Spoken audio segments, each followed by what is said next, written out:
After serving 8 out of the 10 years she was sentenced to prison, Gypsy Rose Blanchard has been released from prison on parole. Now, Blanchard persuaded her boyfriend, Nicholas Godjon, to kill her mother, Dee Dee Blanchard, back in 2015 after she had allegedly abused Gypsy Rose for years. Now, here are the details from the Associated Press.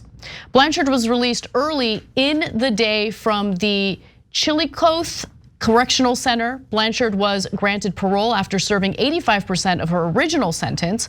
Blanchard's case sparked national tabloid interest after reports emerged that her mother, Claudine Dee Dee Blanchard, who was slain in 2015, had essentially kept her daughter prisoner.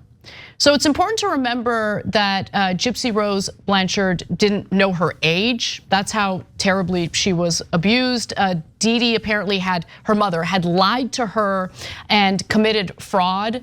So there's a photo of her when she was young. The details of the abuse that she suffered at the hands of her mother are just unbelievably gruesome and hard to read.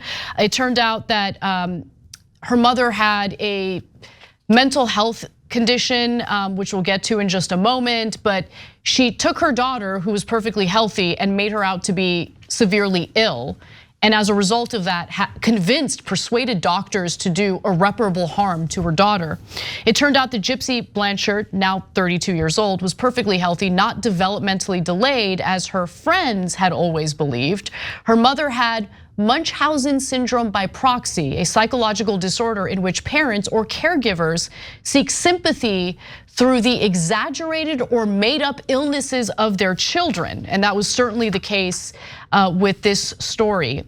Gypsy Blanchard's mother was able to dupe doctors by telling them her daughter's medical records had been lost in Hurricane Katrina. If they asked too many questions, she just found a new physician, shaving the girl's head to back up her story. Among the unnecessary procedures Gypsy Blanchard underwent was the removal of her salivary glands. Her mother convinced doctors it was necessary by using topical anesthetic to cause drooling. So the abuse was so bad that Gypsy Rose Blanchard convinced her then boyfriend to stab her mother to death. And that's why she was convicted of the crime and was later sentenced to 10 years behind bars and was released early based on good behavior. Her boyfriend ended up getting sentenced to life. Yeah, so look, on the one hand, Dee Dee Blanchard, terrible person. I mean, to do this to your own kid, just brutal. Every part of the story is brutal. And so I'm not staying up at night missing Dee Dee Blanchard, if I'm being honest with you. Now, having said that, she did have a psychological condition, right? And it's one where she abuses other people. My point there is, when someone asks you to murder someone else, don't do it. Okay. Yeah, bare minimum. Yeah, and so they knifed her or he knifed her to death, and she asked them to. Now, I know when you hear the story of what she went through, it's hard, well, everybody sympathizes with her, and it's hard not to sympathize with her, even with the extreme action that was taken. But I just want to remind everybody, there's a million other things you could do, including get your boyfriend to drive you out of the state. Leave. Go to the authorities. Go to the authorities. Go to the authorities. That's the second option. But hey, you don't want the headache of the drama between you and your mom? Get a new phone. Go away. Get out of her life. Look, that's really hard and infinitely better than murdering her. 1000%, I totally agree with you. Look, the solution to the abuse can't be murder. It just can't. And my heart breaks for the fact that she then ended up spending 8 years behind bars after the brutal abuse that she suffered. So it wasn't the right solution for anyone, right? And the reason why I say go to the authorities, and I think that should be the first option, is because you should also get a restraining order from your mother. I don't think it's good enough to just move out of town and get a different phone. You need to have some legal protection from the woman who has abused you your whole life. No, I totally get it. My point is that there are plenty of options that might even sound extreme, like going away for good, never talking to your mom again. that are nowhere near as extreme as knifing her to death. And so, okay, but there is one other thing you should consider. Remember, people don't think like you and I do. Everybody grows up in a different circumstance. That leads them to having a completely different mindset. True. In her case, she was basically tortured beyond belief. So what was she supposed to think about violence and the right actions and how to get out of that situation?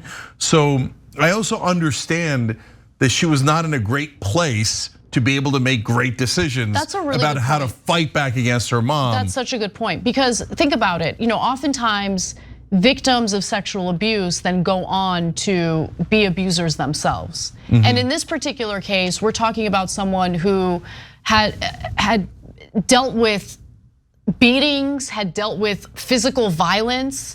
And if that's all she had known as a result of being a prisoner of her abusive mother, then the only way she knows how to defend herself is by responding with violence, right? Yeah, so that's right. And so like there's a famous football player, Adrian Peterson, who beat his kids with a switch. He got into a huge trouble for that, et cetera. And he's like, what, that's how I grew up.